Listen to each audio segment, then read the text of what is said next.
Welcome to the FSB webinar on finding your social media edge. I'm Carolyn Frank, I'm your host today, and I'm the FSB Development Manager in York and North Yorkshire. Thank you for joining us. I'll shortly be inviting Karina Scott, founder of Girl About Social, who will give a presentation covering top tips on the major social media platforms and help you to create greater efficiency in using them to engage with your audience. There'll be an opportunity for questions and answers, both in the middle of the presentation and at the end. So please do use the questions to panelists button to send over your questions, and we'll try and answer as many as we can at both points in the presentation. Today's session will be recorded and shortly available on our on-demand page on the FSB website in case you want to watch it again. Do also check out our Skills Hub on the FSB website for further help with your digital marketing. There really are a lot of great resources available there. And if you're not a member of the FSB yet, we'd love to have the opportunity to speak to you further about the benefits of joining. So please visit our website at www.fsb.org.uk to book a meeting with a membership advisor. Please enjoy the event today, and please remember to use the Q&A to make the most of Karina's expert knowledge today. Karina, over to you if you'd like to share your slides. Thank you very much. Happy Tuesday, everybody. My name is Karina Scott. As Caroline kindly mentioned, I am the founder of Girl About Social. Just before we get started, just a little bit of background about myself. I've worked in marketing for about 8 years now, started in the B2B sector, working within recruitment, and then moved over to educational, as well as now working with many brands in both B2B and B2C. I actually started Girl About Social during the midst of the lockdown in 2 years ago, in July 2020. I wanted to create an agency. I wanted to create services that can help SMEs with their social media, because it's a huge minefield. And the last 2 years have shown that we've had to really adapt and change.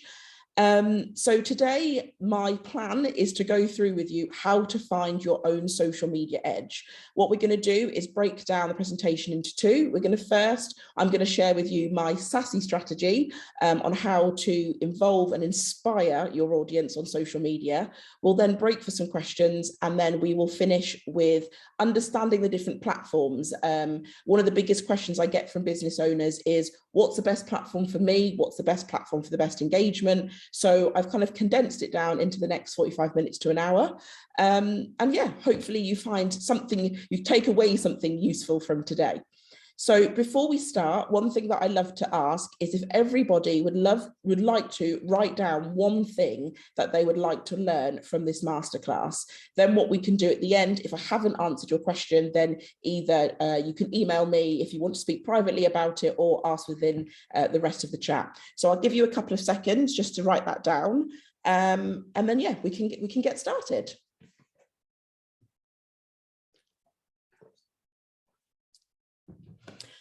Okay, so before we start delving straight into the social media SASSY strategy, the first thing that I want to go through with you is some of the myths that we gain or learn from social media. So you've probably heard before people saying, oh, the algorithm doesn't like me, or I don't know what if, video does better on LinkedIn, or I should be posting at 4 o'clock in the afternoon, or all these sort of random things that you've probably all heard people talk about. The biggest thing that we want to go through today is you don't need to worry about the algorithm. To be perfectly honest with you, the people that actually create the algorithm as those data analysts in the world, they don't even understand how it works. There isn't a plan to this. And that is the one thing that I will continue to talk about throughout the rest of this masterclass is do not worry about it. You do, however, need to create a content plan. And that, again, is a huge thing that we need to talk about. You have to have a plan of what you're going to create. Now, that plan doesn't need to be overly dramatic. It doesn't need to be ridiculously detailed, but you need to know each week what you're going to post, whether you schedule it in a content calendar or you just leave it in your phone. You don't need to stick to planned posting times. Again, that is one of the biggest questions that I receive from different business owners is, well, do I need to post at 9? You know, I've read that I need to post at 10 o'clock. Since lockdown, this has completely changed. Back in the day, and by back in the day, I mean a pre-Rona life, we did have a little bit more of an idea of when the best times are to post, and that was almost generic to an industry, but that now has completely changed. You'll know yourself what the when is the best time to be posting.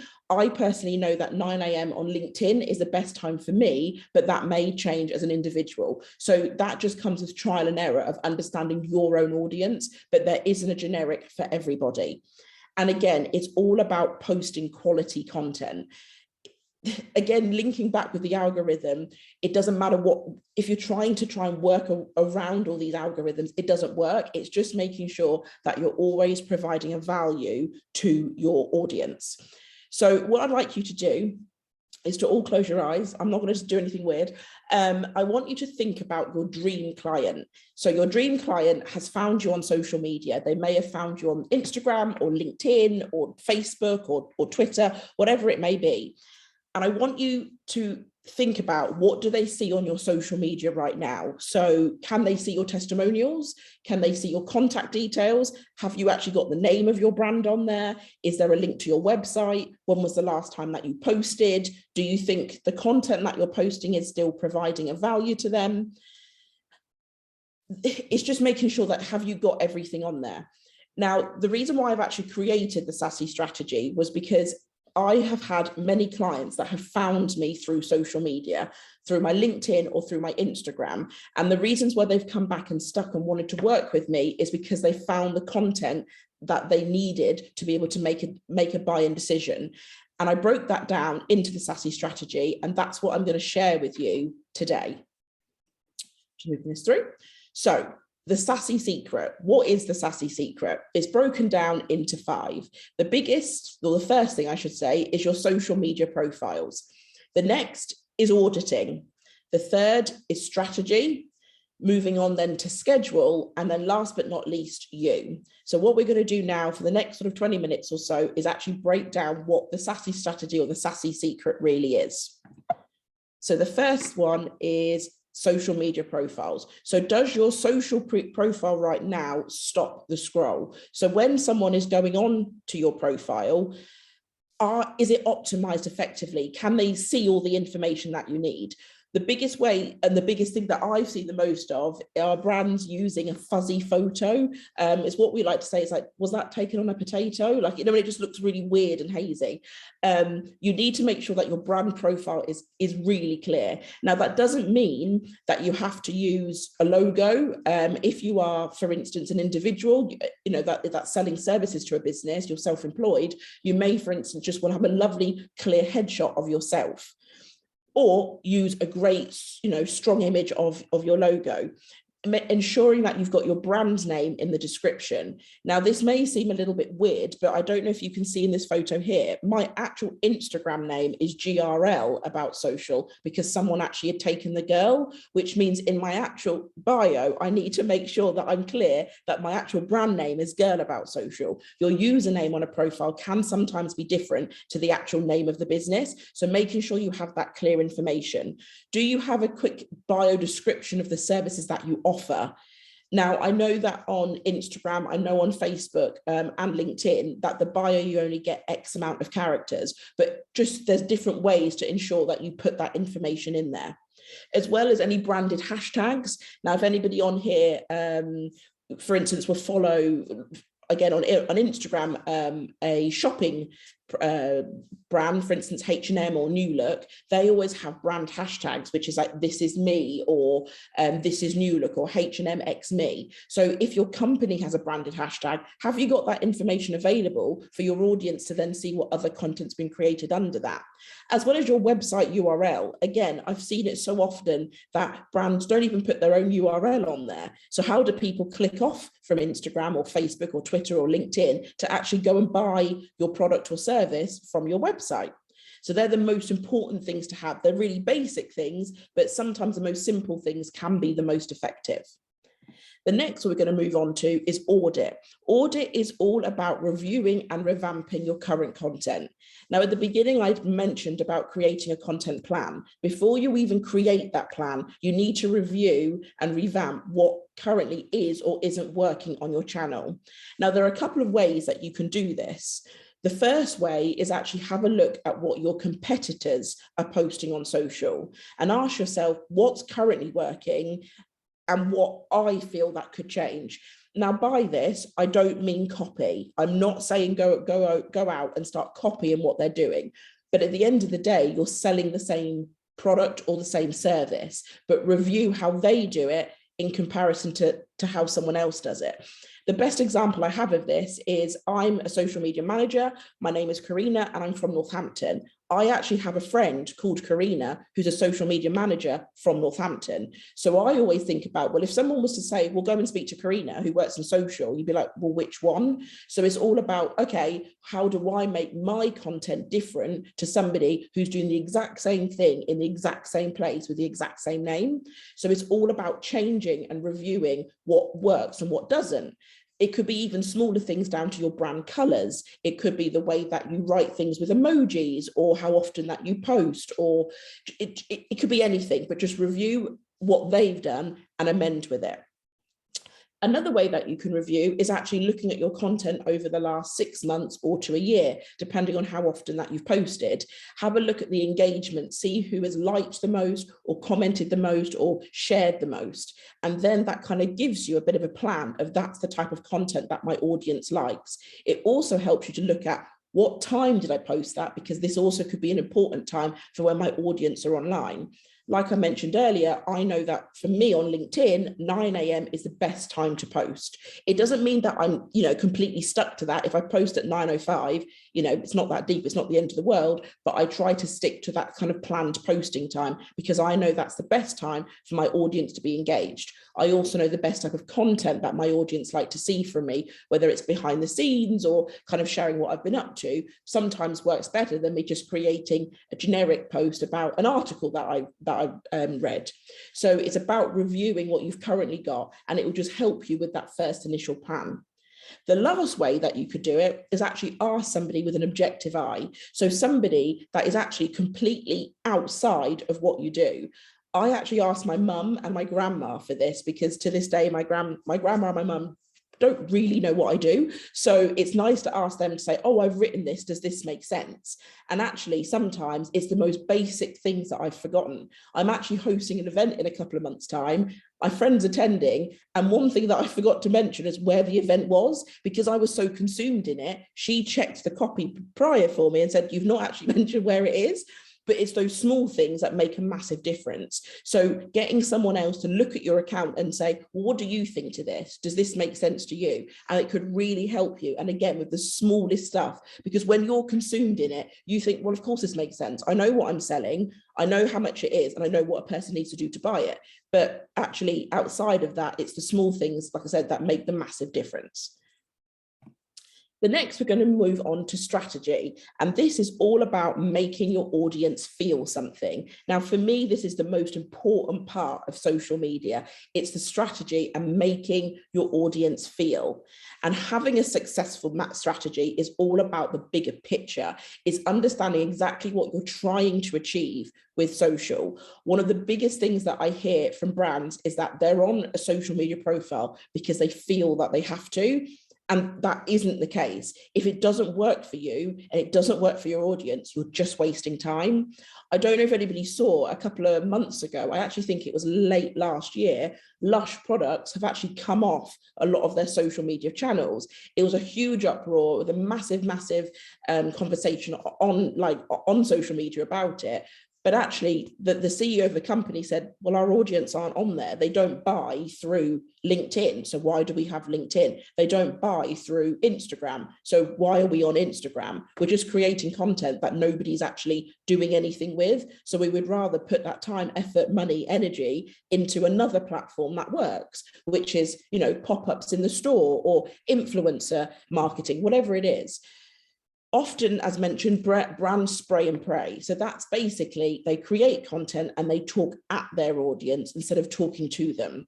And again, going back to that audit piece, this is where you can actually find out, am I creating content with a value, or am I creating it because I think my audience want to know this? Because sometimes you think that they want something and actually they want something completely different. I'm actually going to share with you the 5 most important categories of content. And if there's one thing that you take away from today, please be these 5 categories. So in 2007, BuzzFeed had some time on their hands, and they actually created what they call the cultural cartography. They basically broke down all the pieces of content that they'd created online into these 5 categories. And these are the 5 categories that I would say your content needs to fall into. It doesn't need to fall into all of them, but as long as you're providing a value, then it's going to work for your audience. So the first one is, this is funny. So classic TikTok jokes, a meme, anything that makes you laugh. That's what this is funny falls into. It's something that you're going to like with, it's something that you're going to share. You might tag a friend in it. We've all seen them online. It's that type of content. The second is, this is me. Now, this is me can relate to even something that's a little bit deeper, like an affirmation or like a Monday mindset positive kind of piece of content, all the way down to, oh wow, like, yeah, God, like, I do this, or yeah, like, I'm struggling with this. For instance, you could be talking to your audience saying, are you struggling with your social media? If you are, you need to sign up to this masterclass because we're going to help you. And you would think, yeah, this is me. I'm struggling. I want to evolve on social. How do I get there? That's the sort of content that relates to that. There's then, this is us. This is us is content that's either funny. It could be relating back to a colleague at work. It could be your partner. It could be a sibling. It could be anyone within your family. It also could be us as a business. So yes, this is us. We are struggling with this, or, oh, we love this. Again, content that someone reads and thinks, yeah, I can relate to this completely. And I'm actually going to share it with a colleague, or I'm going to share it with another business owner. The fourth is, this helps me. This is educational content. This could be a TikTok video talking all about how to cook the perfect banana bread. This could be a yoga teacher telling you 5 ways to stretch your back after you've been hunched over the desk for 7 hours. It's a piece of content that you've gone away and been like, I've learned something from this. Right now, this masterclass is, this helps me, I hope. So you're going to come away thinking, I've learned something. The last is, this makes me feel. Now, this makes me feel, I would also say, is one of the most powerful types of content, because it makes you feel that pure emotion. It can make you feel happy. It can make you feel sad. It makes you want to do something. So one of the sort of examples that I've said before, although it wasn't created for this, was the Black Lives Matter movement. This piece of content that we saw made us feel something to take an action. It wasn't created, but the fact is, it was something that was posted that made us feel, and that's exactly how powerful content can be. It can go viral, it can change, it can make a movement, but it only takes one video, one image, one piece of copy. That's how powerful content can be. The last S is schedule. So this is about how will you maximize your sales and your engagement. To ensure that your brand keeps growing and maintaining consistency online, you need people to want to come back to your page every day. Now, that doesn't mean you need to post every day. That isn't what I'm saying. To be perfectly honest with you, I would advise posting on average 2, 3, maybe 4 times a week, nothing like that a day, because sometimes you might not have anything to say every day. I definitely don't have anything to say every day. I actually post myself maybe 3 times a week, if that. Sometimes it's twice, completely depending on what content that I'm bringing value to my audience. The biggest thing to think about is, with scheduling, is from both sides of your busyness and your quietness of the year. So for instance, if you are a product-based business, like a candle company, you might think, well, Christmas is one of my busiest times. I am jam-packed from November up until January, which means you won't have time to post on social. However, you may be quiet in January and February before you hit Valentine's Day. But then you don't want to be busy scurrying trying to get new sales in, when if you'd scheduled your content, you would know that, okay, I'm going to post consistently to ensure that I may get some more sales in January and February, rather than not speaking to my audience for 2-3 months when I was busy and then trying to come back online and engage with them after like a break. It doesn't work. you don't have to schedule, like I say, and use a scheduled calendar. You're more than welcome to. I actually will put my hands up and I say, for Girl About Social, I don't schedule like that. I will think about what I want to create and I add it to my to-do list for that day. So I actually posted earlier this morning, that was in my to-do list. I knew I was going to post it. However, for my clients, all the content is scheduled because we review it together, but it's what works for you and what works for your own schedule. It's also about thinking about specific holidays of the year. So if you are a woman-based business, you may want to post about International Women's Day. Well, what do you want to talk about? What content are you going to provide value to your audience? Potentially, you could be talking about the women that work in your business. So like, you want to shout out to them. Well, you want to do that, a great service. So planning that ahead to know on this day we're going to post about this means that you might be hiring, so you want to talk about how great the women are in the company to then want to come and work for us. It's just ensuring that you know what you're doing and you maximize those sales and you maximize that engagement. It's so important to have those dates scheduled, but like I say, you don't have to go completely ham and get things scheduled and make a spreadsheet, because sometimes it's just not realistic. But just writing captions in your phone, saving the photos in a folder in your mobile, it is absolutely fine, as long as you know when you're going to schedule it. The last in the SASSY schedule is you. Now this again talks about playing by your own rules. So everything that I hope that you've gained from the last couple of minutes is talking about what works for you, because if you don't enjoy posting on social media, you're not going to do it, which means you're not going to make sales. It's understanding what is your investment into the business. And when I say investment, I don't mean money, I mean time. If you know that actually on a Friday you're quite quiet, then maybe you might spend an hour doing your social media, but by that you're going to just write out a couple of captions and save them in your phone. But then for the following week you've got it ready. Social media, as I've said throughout, there are no strict rules to it. There aren't, as much as people can tell you that there aren't. It's completely an infinite game. There's a video that I wanted to share with you today, but it wasn't playing properly, so I'll add it in the chat. But it's all about playing by your own rules. You can look at your competitors that are doing the exact same thing as you, but that doesn't mean that they're doing better because they've got more followers or that they've got more likes. It just means that they're ensuring that their engagement is more, potentially right now, more interesting to their audience. So as long as you know what you're going to post, you know the type of content that you like to post. So if you don't like video, don't post video. One of my friends is an influencer. She's done extremely well with her house account, over 15,000 followers. She actually messaged me a couple of weeks ago saying, I keep seeing people posting reels. Do you think I should be posting them? But I don't really like making them. I was like, well, don't make them then. You've got 15,000 followers from not posting a reel. So what's the difference now? If you don't like doing it, you're not going to take part in it. So this is the most important thing. Please just do what's right for you and what you enjoy. And that can obviously change. I feel like with time, you gain confidence with social media. So then you kind of be like, oh, actually, I'm going to post a little bit more, or I might be a little bit more daring and post a photo of myself talking about my brand. But you don't have to do it if you don't feel comfortable with it. So before we go ahead with the second part of the masterclass, I thought it was great to have a little bit of a break now. I know Caroline's going to come back in, and I can see, I think there's a couple of questions, but I can't actually read them. So I think Caroline's going to read them aloud, and then we can go on to the second part. So Caroline, when you're ready. That's great. If you don't mind, just stop sharing your screen, and then we can have a look. Lots of questions, and thank you to everyone. Alison's just said in the chat, so excellent, she's not posting questions because it appears you're covering everything, so that's good to know. Thank you. So I'll try and put some of these together, Karina, because we've got lots. So one of the kind of key themes about this is what about using insights to assess whether we're being successful when we're posting or not? And there's a couple of things. So the first thing is the sort of timing and error method, as someone's called it. How long to try something before you decide it's not working? And then secondly, how to use insights to measure results.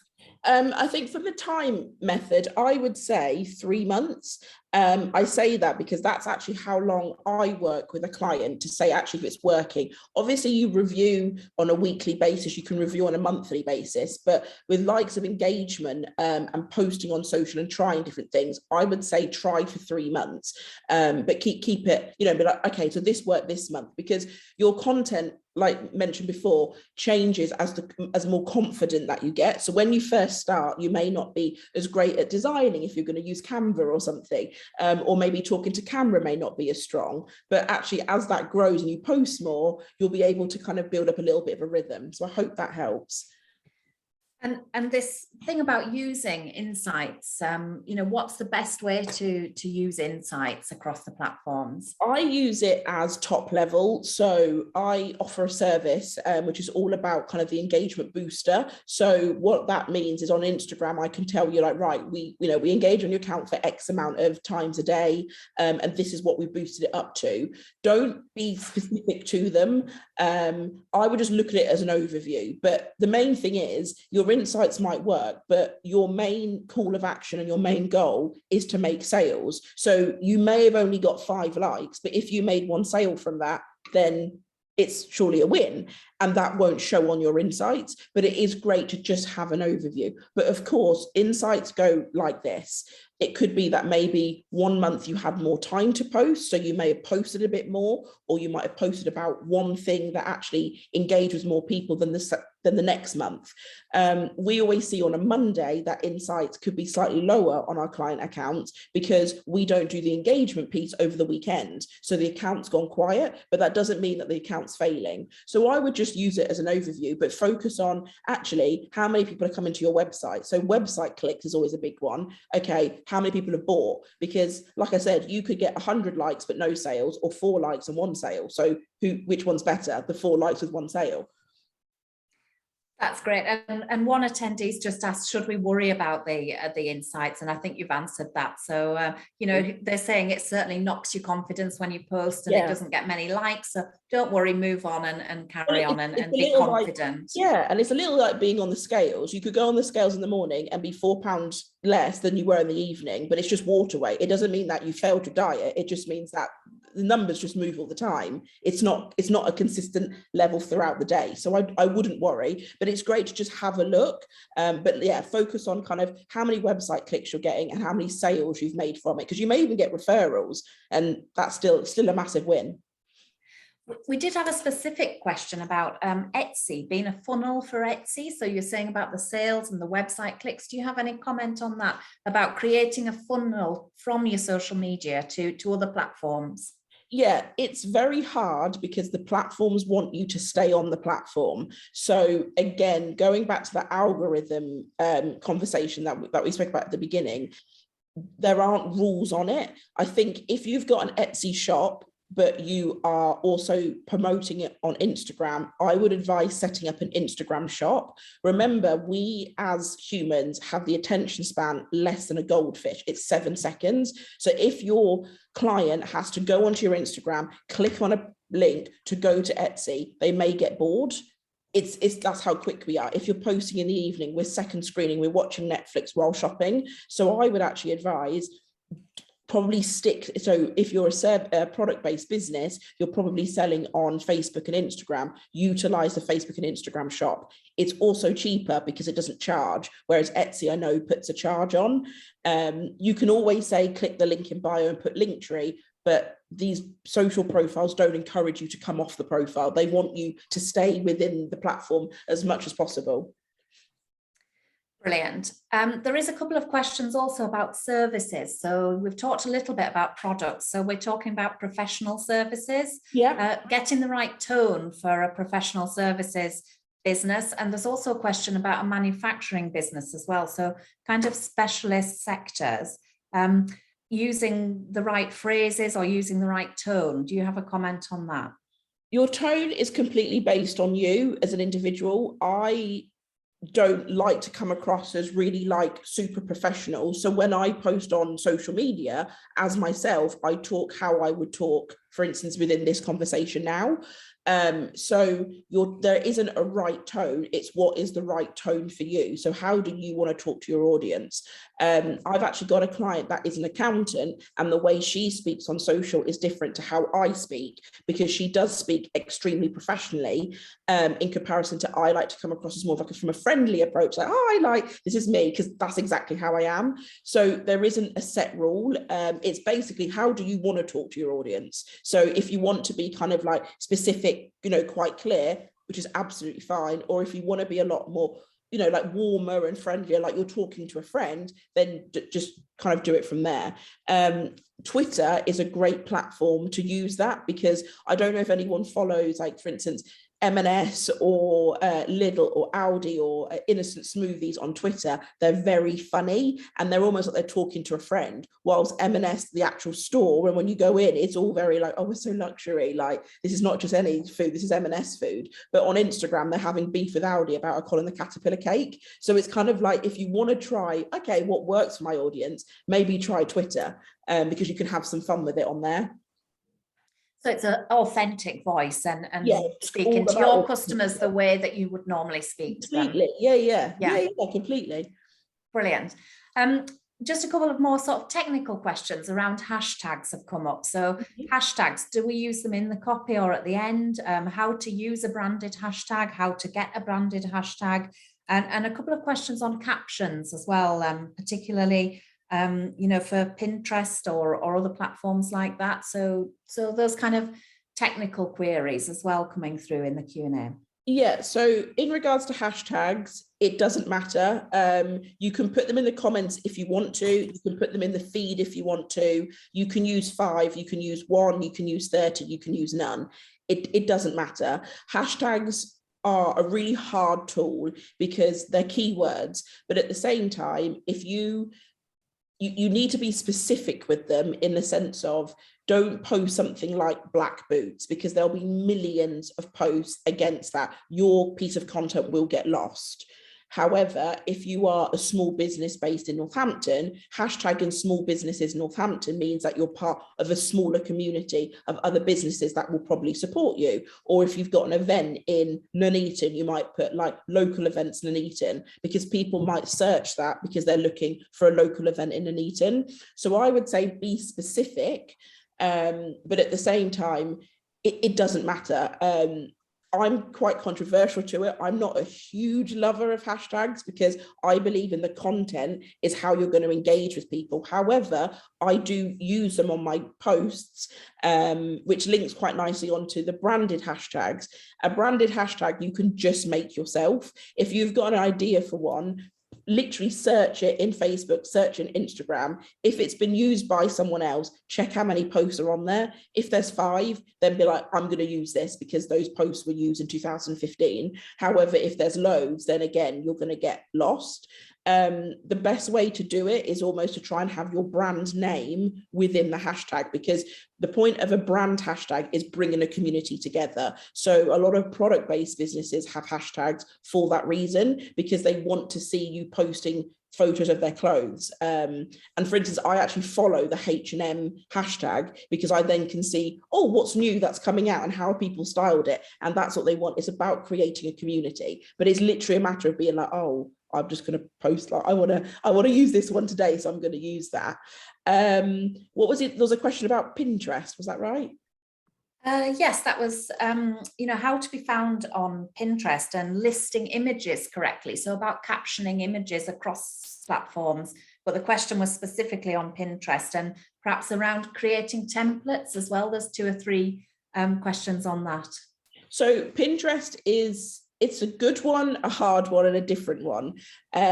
You can gain a lot of traffic to link back to your website through Pinterest, but at the same time, people spend a lot of time just on the platform. We use Pinterest to create our dream wedding, or if we're going to, decorate the house. So sometimes you just create them within the board. What I would say for Pinterest when it comes to trying to get that great content is it needs to be lifestyle. It can't be stock. Posting a photo within like a white background with nothing behind it isn't going to make someone want to pin. Think about the reason why you were on Pinterest as a customer. It's because you're looking for inspiration. So create inspiring content. In regards to the captions, I think it's about focusing on the keywords. So if you are, I don't know, a sofa company, it could be right making sure that you write those words that people want to see. So what would you search for? Like 3-piece leather sofa, that type of wording. And that would then hopefully link back to your Pinterest board. I don't do a lot with Pinterest. A lot of my clients kind of stick more to Instagram and Facebook, but I do know the biggest thing is it's lifestyle content, not just random stock. So I would say invest on a photo shoot if you want to kind of create that great Pinterest board, because that's why we like to pin. Just a follow-up question on the hashtags, and then there's a couple more questions, then we'll let you get back to your presentation, but I think it's really worthwhile to go into this detail. Lots and lots of questions. So there's a lady, Kaylee's asking, she runs a pole fitness business, but on Instagram and TikTok, the pole related hashtags are shadow banned. What's the best way to get around this? So maybe some ideas around generating different hashtags there. Yeah, there is a huge thing with shadow, and some of the wording on shadow banning is weird. Like there's random stuff that you can't use. I saw one the other day, and I think it was like black bottle, and I was like, why is that banned? But okay. For that, I would say the way to create engagement is to engage back with accounts. So if you can't use, for instance, pole dancing, which is also very generic, but for instance, you might want to use things like local business or small business Northampton, because you're just talking about what your business is, and actually then going on to that account to have a look at what people are doing. You might want to look at, for instance, if there are local fitness venues in your area, we'll have a look at their followers and be like, okay, who can I engage with? And by engage, I mean actually like going on to their, profiles and be like, oh wow, you look amazing. That type of engagement, nothing generic and nothing that's going to be too like spammy. But I would say think about what you are as a business. So yeah, like local business Northampton or small business Northampton, or if you've got an event on, you could put it in that way, or like ladies only gym, that type of way. So you're still kind of focused on what you're doing, or lady only fitness or fitness at home. But yeah, kind of the same thing, but you're kind of just changing what you're called, if that helps. Great, and there is a couple more specific industry ones, which we'll maybe come to at the end of the presentation rather than now. Somebody's asked about the length of video, and the type of content. So what's the best type of content? And if you're posting videos, obviously different maybe for each channel, but what's the best length of videos to post? No more than 2 minutes. I think on Instagram it's actually 1.5 minutes.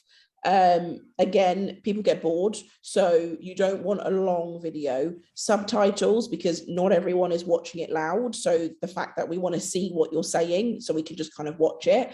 But to be honest with you, you want 30-second bursts. So TikTok is the perfect example of this. It's quick videos that entertain you, inform you, show you something, you share it, you move on. That's like quick. However, if you are then creating content for YouTube, you can go for longer videos, but the videos need to create and provide a value. So although I'm not quite sure what unboxing videos do to provide a value, we weirdly all find them soothing. So if you're creating content like that, then that's going to work. But a 5-minute video talking about your services, people aren't going to find that interesting. They may, if you can sum it up in 30 seconds and put some fun music and the random pointing that people like to do on TikTok to it, it might be a lot more fun. Great. And just finally on cost of social media, people are asking, do you feel boost and paid promotions like on Facebook are worthwhile? And what should you do if you've got a zero social media budget? Never boost a post. Boosting is just Instagram and Facebook trying to make money from you. It doesn't work. Paid social works, but I would say you need to work with a paid specialist.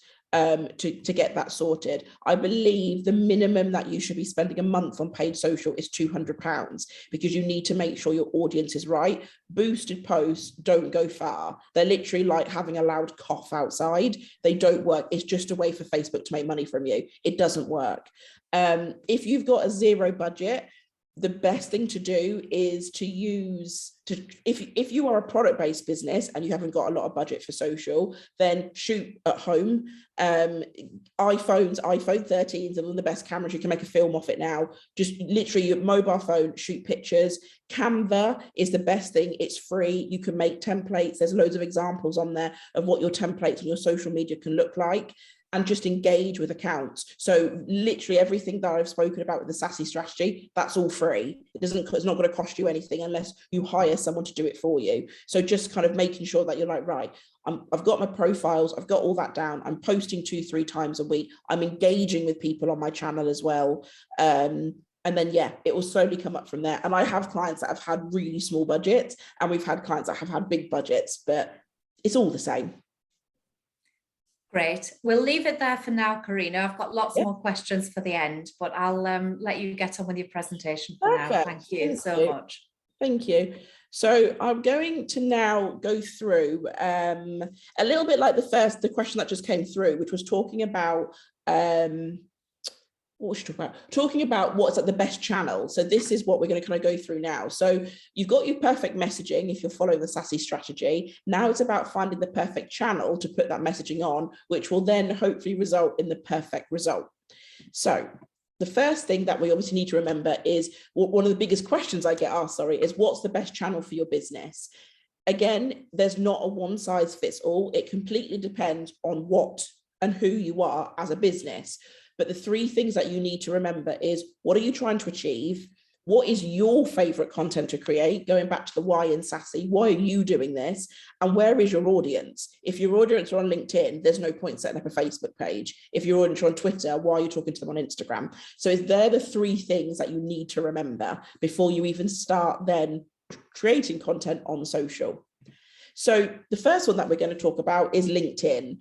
LinkedIn is predominantly based for B2B type of content and for service-based brands. So I do a lot on LinkedIn because I am a service-based brand. I can talk directly to hiring managers. I can talk directly to business owners, whereas on the other platforms like Facebook or Instagram, you're talking to a company rather talking to the individual that makes the buying or the hiring decisions. LinkedIn is really great for you to connect with, but also to show the face behind the brand. And it's the best way to connect with new clients. One piece of advice I have for LinkedIn is it's great if you've got a business profile for your brand, but post everything as an individual, because people buy from people. So they want to see if you're, for instance, offering coaching or marketing or what else would you kind of big like accountancy. Yeah, it's great that you've got a lovely accounts page or marketing page, but actually who is the person that is going to be delivering the service? So what I actually do is post as me and then just share as Girl About Social, because I do have a business page.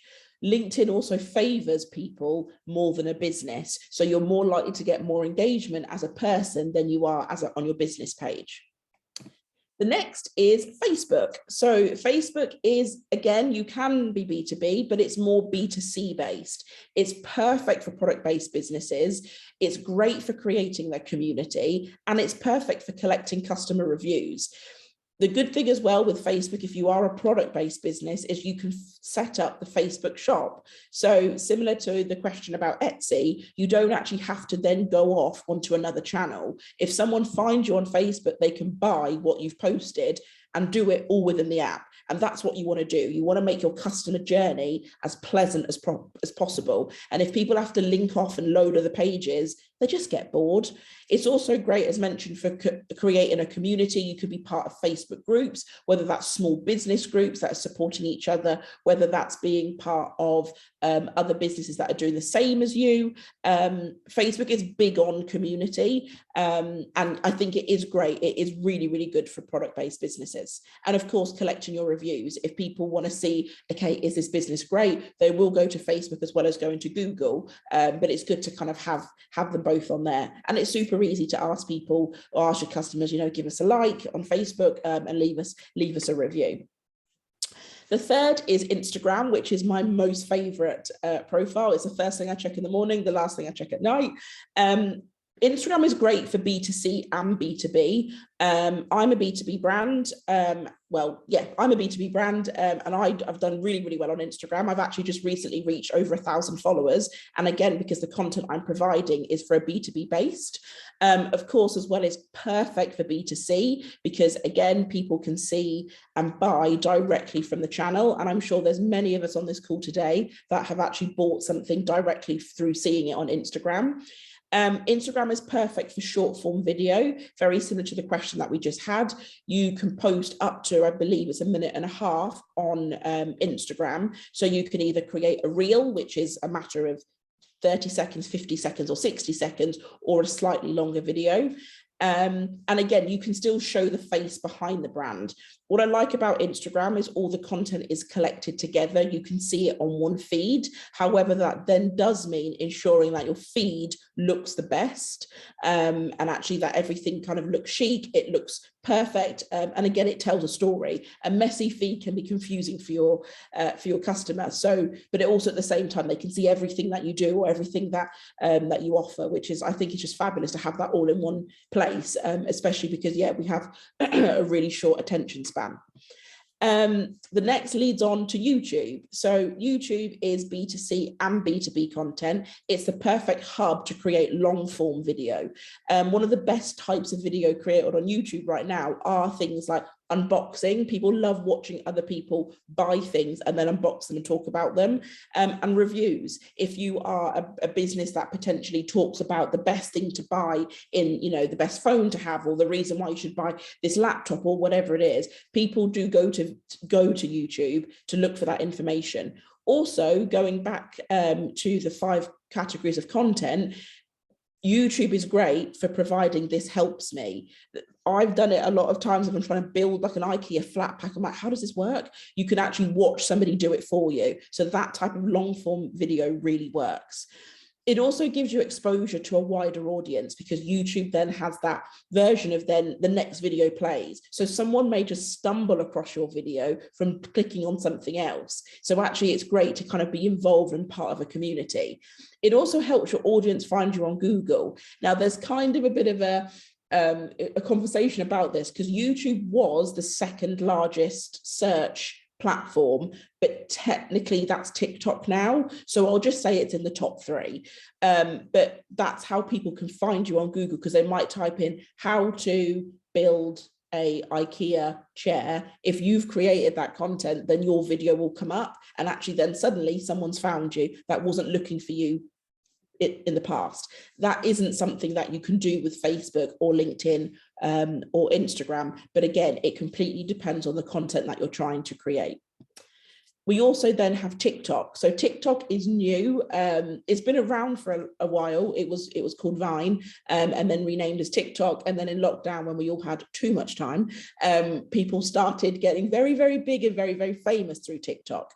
TikTok is all about short form video. The best type of brand to work on there is B2C. However, if you are a B2B brand, you can do well on TikTok. There are some fabulous like mortgage advisors that they talk, but then at the same time, I guess they're still more B2C. But you don't just have to be a product-based brand. You can just be providing a value to your audience.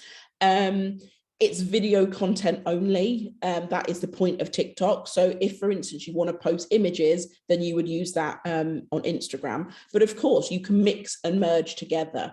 Instagram have now Reels, which is their version of TikTok, but Reels stay on your Instagram, whilst TikTok is a completely separate platform.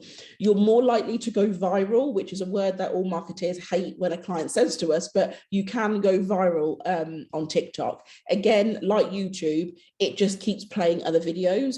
And TikTok doesn't put you at the top because you've got the most views. You could be watching somebody with 3 million views. The next thing you know, you're on a video with 3 comments. It completely depends. So it's just a great platform to share.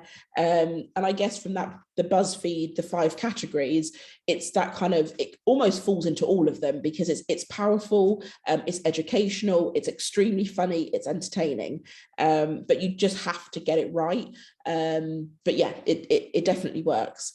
The last we then have is Twitter. So similar to what I was talking about during the Q&A, Twitter is a great platform to experiment with your tone of voice.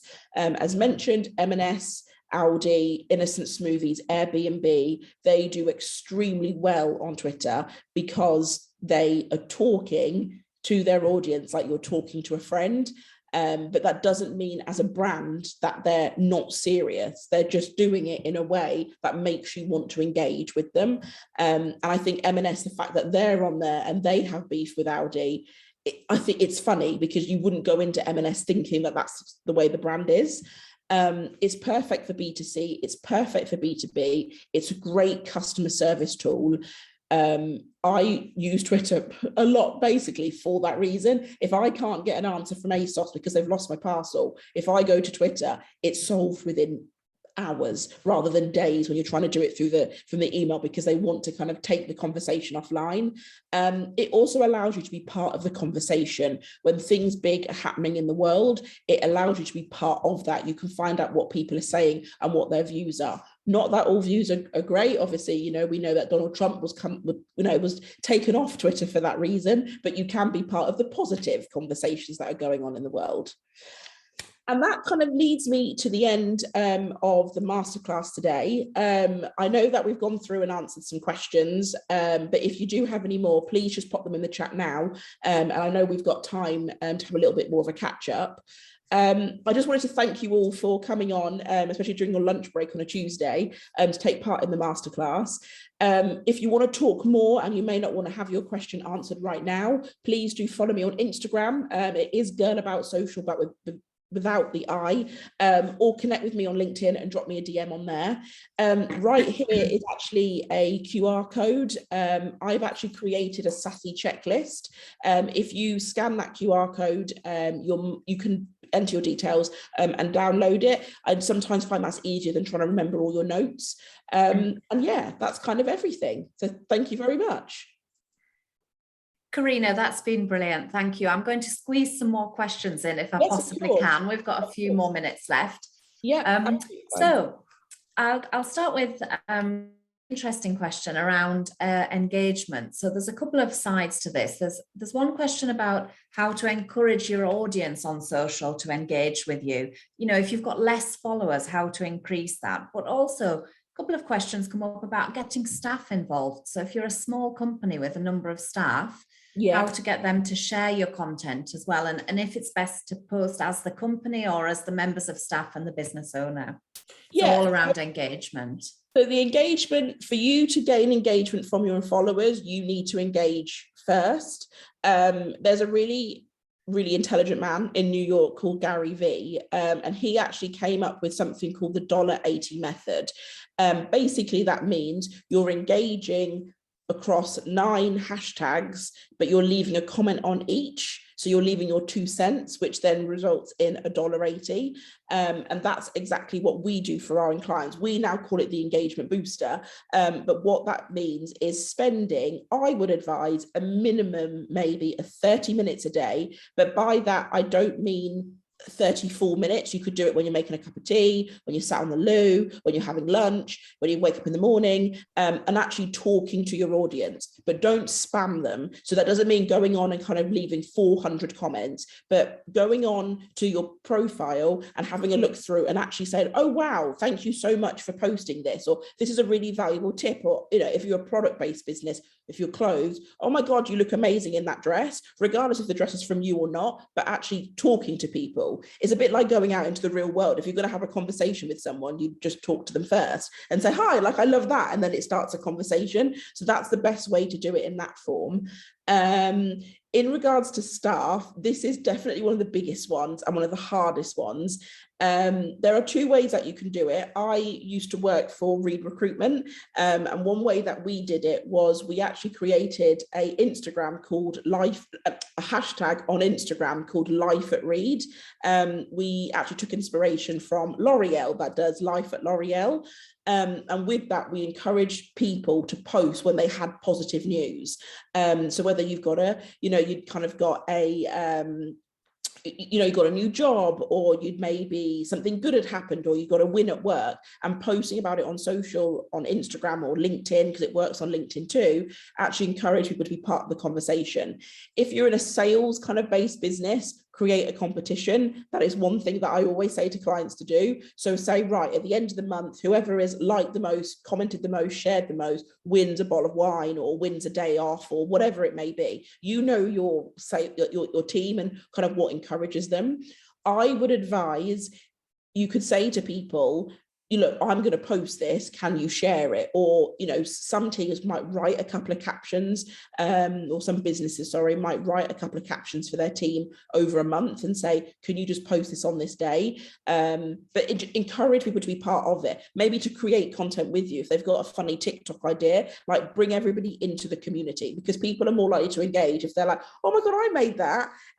M&S, again, I've used them a lot in this, but they're amazing on TikTok because they allow each of their stores to have a TikTok. So they've got some really great content and some very funny videos from people that actually work in the store. And that's what you want, because everyone that works for you is selling the business and selling, what you provide. So get them involved. But yeah, and have fun with it. Great, thanks so much. Somebody's asked about the meaning of paid social. You mentioned that briefly in the last Q&A. Could you just go over that a little bit for us? Yeah, so paid social, think of it, I guess, if you were outside of social media, would be putting up a billboard, but actually then posting it. You've paid to have it in a set place. So paid social media means that you would create a piece of content and you would put money behind it to ask Facebook or Instagram to actually shout out to more people that then follow you. But it does cost quite a lot of money. Paid social does work a little bit like digital ads, but it's an advertisement outside of you just posting organically. Thank you. The other question was about specifically to do with LinkedIn. We've had lots of questions, lots and lots of interest about LinkedIn today. What's the best way of generating quality content for LinkedIn? The best way is the same way it would be for any other channel. It's providing a value to your audience. So LinkedIn, the biggest thing is post as yourself, don't post as your business. Engage with other people that are posting on there as well. One way that is really nice is you could use the app. I don't know if anyone's heard of Feedly, Feedly. That actually, you can program it to tell you what's happening within your industry, and it will provide you a list of articles. So you could actually then share that article with your thoughts and say, read this in the news today, this is how I feel about it, I'd love to hear your thoughts. That always starts a conversation. Share about yourself, so what you've been up to. I love to share kind of, promote your services on there. I always talk about this masterclass, for instance, I would share on there. It's exactly the same as any other channel. It's just kind of more businessy than Instagram or Facebook. I think we've run out of time. We have so many questions, Karina, but I'll just finish with two really general ones that have come up. So what would be your number one tip to implement straight away? People want to take action when they come off this webinar, and somebody's just said they've just got a grant for their social media plan. So what would you start with? So it's kind of around what's the best thing to do right now and take action from this webinar? I would say if you could go away and do one thing, I would say, big question. Can I say hire me? I would actually say audit your accounts. So come off here, download the checklist and audit what you've done so far, because there's no point creating it with your grant if you've not already, if you know what you're going to create. So audit it first and then take a step back and think, right, then make a plan. That's great. That's brought us to a perfect ending. And thanks to everyone for all your questions. Karina and I'll stay on and maybe answer some of them by typing the answers or come back to you. If we've missed your question, I'm really sorry. So that was really interactive and we had lots of interest in it. And thanks so much, Karina, for your time as well. And if anyone does have any other questions, just follow me on LinkedIn or Instagram and I'll answer them as best as I can, or set up a Zoom if anyone wants to chat more. And I'm sure we'll have more events based on social media as well, because there's obviously lots of questions out there and it's a great thing for small businesses to be involved with. So thanks for listening and bye-bye. Do check out the other events on the FSB website and we'll see you again soon. Thank you.